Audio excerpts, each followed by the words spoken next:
They called James's fireproof fence an eyesore, fined him thousands, and ignored his warnings about wildfire danger. Karen Miller, the HOA chairwoman, was confident her power would crush his resistance. But when the fire came, the truth burned brighter than the flames, exposing Karen's corruption and turning James into a hero. Let's start from the beginning. In the sweltering suburbs of Los Angeles, where dry winds often turned hills into raging infernos, the Williams family cherished their modest home, a sanctuary of warmth and memories. James Williams, a retired firefighter, understood the value of safety better than anyone. After years of risking his life to save others' homes from fire, he was determined to protect his own. Together with his wife, Lisa, a compassionate nurse, they prioritized safeguarding their family. Last year's wildfire had come dangerously close to their street, leaving a permanent mark on James's mind. He vowed never to face that kind of vulnerability again. After extensive research, James found the perfect solution: a fireproof fence designed to withstand extreme heat. It wasn't just functional, but also blended seamlessly with the aesthetics of their home. Over the weekend, James and Lisa worked tirelessly under the blistering sun to install it. When the final panel was in place, Lisa stood on the porch with a cup of coffee, smiling. "Now we can sleep peacefully," she said, her voice filled with relief. James felt a swell of pride as he looked at the fence. It wasn't just a barrier for their home, it was a shield for the entire neighborhood. But their sense of accomplishment was short-lived. A few days later, as the morning sun bathed the street in golden light, James noticed an envelope on the porch. The bold lettering read, "From the Homeowners Association." A slight unease crept over him, like a shadow stretching across the ground. Opening the letter, he read that their fence violated HOA regulations. The association's chairwoman, Karen Miller, demanded its immediate removal, citing that it disrupted the neighborhood's aesthetics. James reread the letter in disbelief. "How can safety be a violation?" he muttered, his frustration bubbling to the surface. Lisa joined him, noticing the tension in his shoulders. "What's wrong?" she asked. After reading the letter herself, her eyes widened. "This has to be a mistake," she said, hoping there was some misunderstanding. But James knew better. Karen Miller's reputation as a controlling figure had preceded her. Neighbors often shared stories of her issuing exorbitant fines and enforcing arbitrary rules with an iron fist. Determined to address the issue, James called Karen and requested a meeting. The following day, he found himself sitting across from her in the HOA office. Karen, impeccably dressed, with her hair styled to perfection, exuded authority as she sat behind her desk, like a judge presiding over a courtroom. James began calmly, explaining why the fence was crucial. He shared his years of experience as a firefighter and detailed the wildfire risks that plagued their community. But Karen's expression remained unchanged, cold and unyielding. "Rules are rules," she replied dismissively.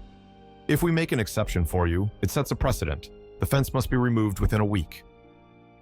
Walking out of the office, James felt a storm brewing inside him. He couldn't fathom how someone could dismiss such a critical safety concern so lightly. Back home, Lisa met him with a hopeful look. "What did she say?" she asked. James shook his head and tossed the letter onto the kitchen table.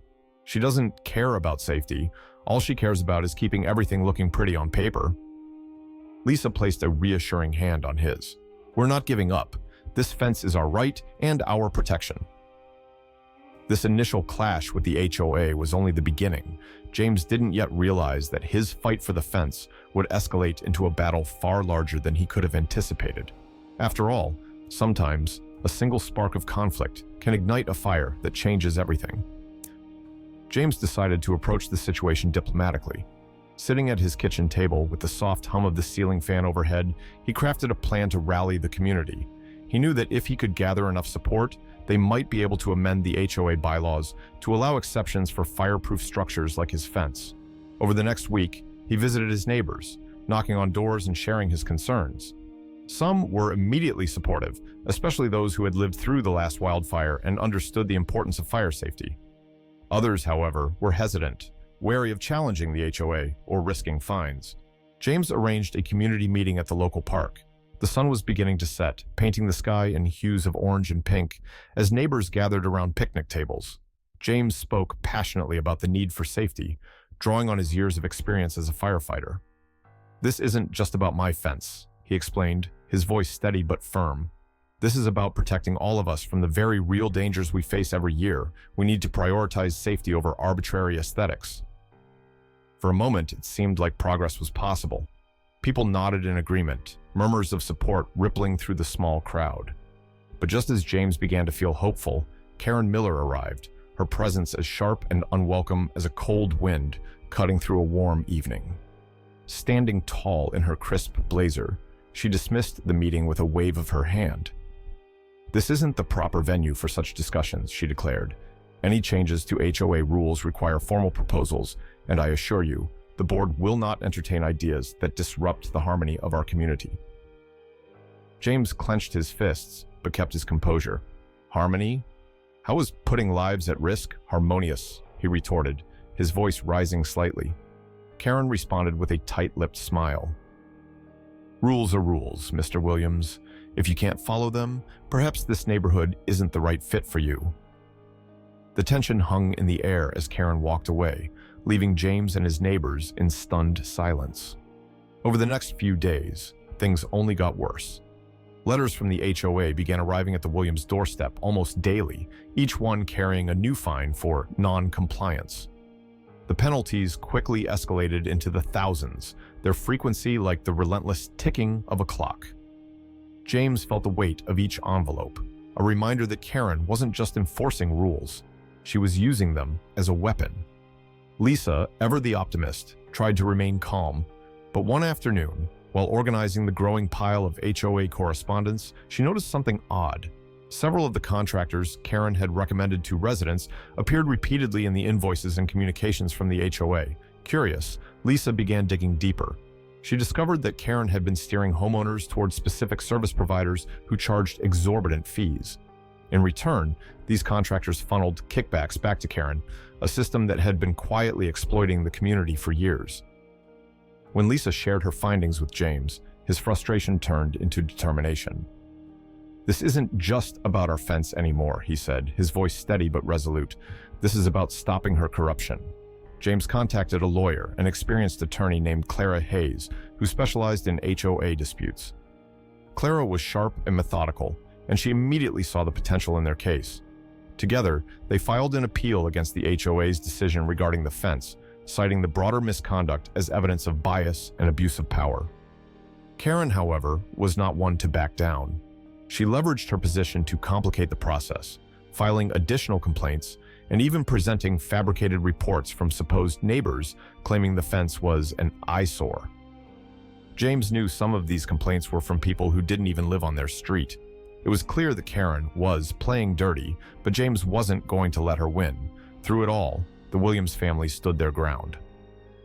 Late at night, after the kids were asleep, James and Lisa would sit together at the dining table, poring over documents and strategizing their next steps. The fight was exhausting, but they knew giving up wasn't an option. This wasn't just about one family's battle. It was about standing up to an unjust system. That summer, the heat was relentless. Days stretched long and dry, with temperatures climbing higher than anyone could remember. The once vivid gardens around the neighborhood wilted under the oppressive sun, and the breeze carried a foreboding dryness. It wasn't just the heat, it was the winds. They came in sudden, forceful gusts, kicking up dust and scattering brittle leaves across the streets. It felt as though the entire area was holding its breath, waiting for something to happen. James, with his years of firefighting experience, recognized the warning signs. He tried to caution his neighbors, speaking with quiet urgency about the heightened risks. "This is the kind of weather that starts fires and spreads them faster than you can blink," he warned at a community meeting. But despite his expertise, Karen Miller dismissed his concerns. Standing at the head of the room, she waved her hand as though brushing away a trivial complaint. "The fire department has everything under control," she said, her tone sharp. "There's no need for panic or unnecessary changes to our regulations." James clenched his fists, biting back the retort that threatened to escape. He could see the fear in some of his neighbors' eyes, but Karen's dismissive attitude left many unwilling to act. When James asked for temporary leniency on the fireproof fence policy, Karen doubled down. "If you don't remove it, Mr. Williams," she declared, "the HOA will be forced to pursue legal action." Her words echoed in the room, a cold reminder of her unyielding authority. A week later, as the sun dipped low on the horizon, James stood on his front porch, wiping sweat from his brow. The air smelled strange, a mix of scorched earth and something acrid. He turned toward the hills and froze. A thin plume of smoke curled upward into the evening sky, faint but unmistakable. His chest tightened as years of instinct kicked in. "Lisa," he called, rushing inside. "There's smoke. It's starting." Grabbing his phone, James began calling neighbors, urging them to prepare to evacuate. He knocked on doors, his voice firm but calm. "You need to get ready. This could move fast," he told one family, their wide-eyed children clinging to their parents. But when he reached Karen's house, she stepped outside with a clipboard in hand, her expression unchanged. "James, you're overreacting. The authorities will handle it," she said with a dismissive wave. "We have protocols in place." "Protocols?" James snapped, his frustration boiling over. "Fires don't follow your protocols, Karen. You need to take this seriously." But she stood firm, her confidence unshaken. "If you want to cause a panic, do it elsewhere," she said curtly, turning back toward her home. As the night deepened, the smoke thickened, and an orange glow flickered ominously on the horizon. James gathered his family inside their home, securing the windows and preparing for the worst.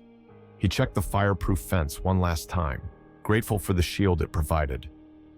"We'll stay here for now," he told Lisa, his voice steady but tense. "This fence is our best chance if it gets close." By midnight, the fire had reached the edge of the neighborhood. The wind carried embers that danced like fireflies, igniting dry brush and setting off alarms. James watched from a window as chaos unfolded. Neighbors who had ignored his warnings now scrambled to gather belongings, their panic palpable. The flames consumed everything in their path, moving with terrifying speed. Houses without any protection stood no chance. Through the chaos, James's training took over. He helped guide a few families to safety, urging them to move quickly but carefully. By the time the fire reached their street, his family had taken refuge inside their home, the fireproof fence standing as a defiant barrier. The flames roared, the heat pressing against the windows, but the fence held. Inside, Lisa held their children close, whispering reassurances as James monitored the situation, his heart pounding. When dawn finally broke, the devastation was stark. The street was unrecognizable, a landscape of ash and ruin. Homes that had stood proud were reduced to smoldering foundations. But amid the destruction, one house remained standing: James's. The fireproof fence had done its job, shielding their home from the inferno. As the Williams family stepped outside, neighbors began to gather, their expressions a mix of relief and despair. Karen's house, like many others, was gone, her clipboard and rules powerless against the force of nature. Those who had doubted James now looked to him with a newfound respect.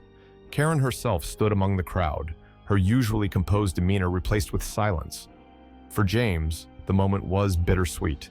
He had saved his family and proven the value of preparedness, but the cost to the community was immense. Still, as he looked at the charred remains of his neighborhood, he resolved to ensure this would never happen again. "We rebuild," he said quietly, his voice steady. "But this time, we do it the right way." The days after the fire were heavy with a silence that seemed to settle over the neighborhood like a blanket of ash. What had once been a lively street was now a wasteland of charred ruins and broken dreams. Families who had lost everything sifted through the debris, their faces etched with grief and disbelief. Among them stood James Williams, his home still intact, the fireproof fence a testament to foresight and determination. But James felt no satisfaction. The destruction wasn't just the work of nature, it was the result of negligence, pride, and corruption. He knew something had to change. As the shock began to fade, a simmering anger took its place. Neighbors, who had once quietly accepted the HOA's rules and Karen Miller's leadership, now found their voices. On street corners and in temporary shelters, they shared their stories: unreasonable fines, arbitrary decisions, and Karen's unwavering refusal to listen to concerns. It was as if the fire had burned away their fear, leaving behind a collective resolve to hold her accountable. James decided it was time to act. In the weeks leading up to the fire, Lisa had uncovered a trove of evidence exposing Karen's misuse of power. Now, James compiled it all. Emails showing her deals with contractors, financial records that hinted at kickbacks, and the fabricated complaints she had used to target dissenting homeowners. Each piece painted a damning picture of an HOA chairwoman more interested in personal gain than the welfare of the community. With the help of his lawyer, Clara Hayes, James presented the evidence to local journalists. The first article appeared in the city's newspaper, its headline simple but powerful: "Corruption in the Ashes, How HOA Leadership Failed Its Community." It detailed Karen's financial misconduct and her role in prioritizing aesthetics over safety, a decision that had contributed to the neighborhood's devastation. Within days, the story gained traction, spreading across national news outlets. Karen Miller became a household name, not as a leader, but as a symbol of greed and unchecked power. The pressure was immediate and overwhelming.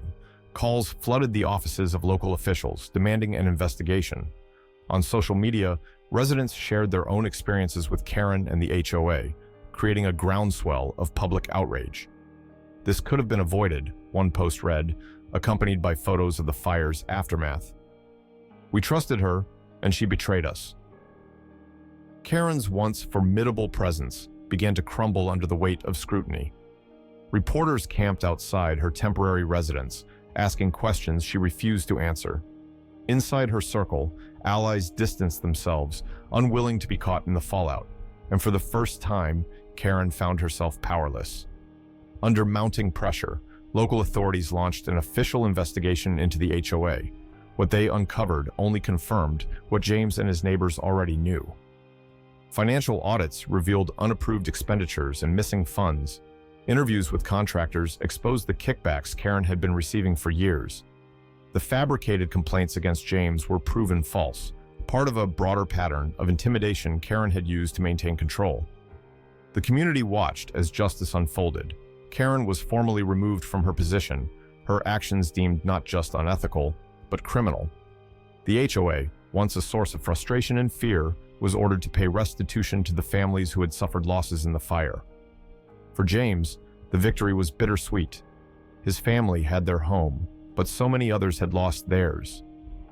Still, he felt a sense of vindication, knowing that the truth had come to light. In the weeks that followed, the neighborhood began to rebuild, not just their homes, but their sense of community. James, once seen as a lone voice of reason, became a leader in the recovery effort, helping neighbors navigate insurance claims and construction plans. "We won't just rebuild what we had," he told a gathering of residents one evening. "We'll build something better, stronger." As for Karen, her name became a cautionary tale, a reminder of what happens when power goes unchecked. The neighborhood she had sought to control had united against her, proving that even in the face of loss, a community's strength lies in its people. For James, it was never about winning. It was about doing what was right and inspiring others to do the same. In the months that followed the fire, the Williams family became the heart of the neighborhood's recovery efforts.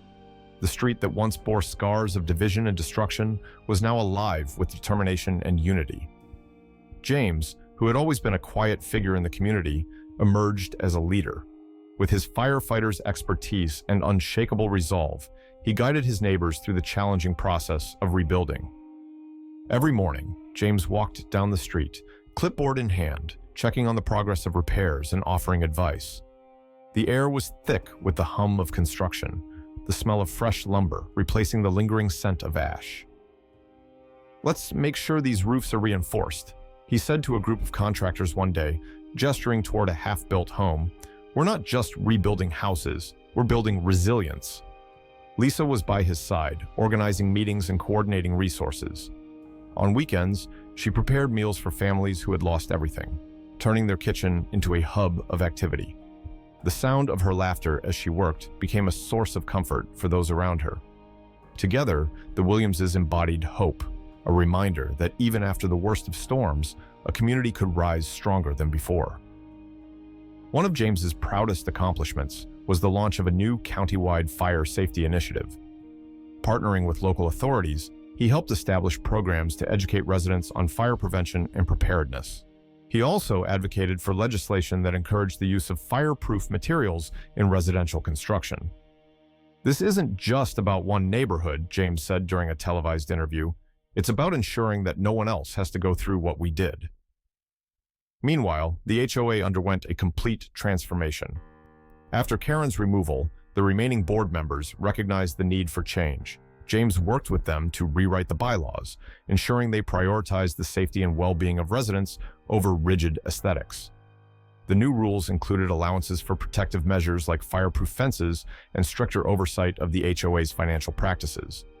"It's not perfect yet," James admitted during a community meeting, "but it's a start." The neighborhood began to heal, both physically and emotionally. Families who had once felt powerless now took pride in their collective achievements. Children played in the newly restored yards, and neighbors who had barely spoken before now shared meals and stories. The Williams family's efforts had turned a fractured community into a united force. One evening, as the sun dipped low and painted the sky in soft shades of orange and purple, James stood outside his home. The fireproof fence, the source of so much conflict and controversy, now stood as a quiet monument to their journey. Its metal surface caught the last rays of sunlight, gleaming like a badge of honor. Lisa joined him on the porch, her arm brushing against his. "You did it," she said softly, her voice filled with pride. James shook his head, a small smile playing on his lips.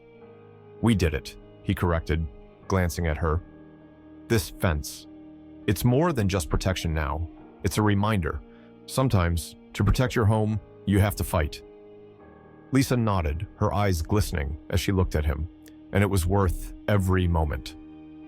Together, they stood in the quiet, their hearts full as they watched the neighborhood they loved come back to life.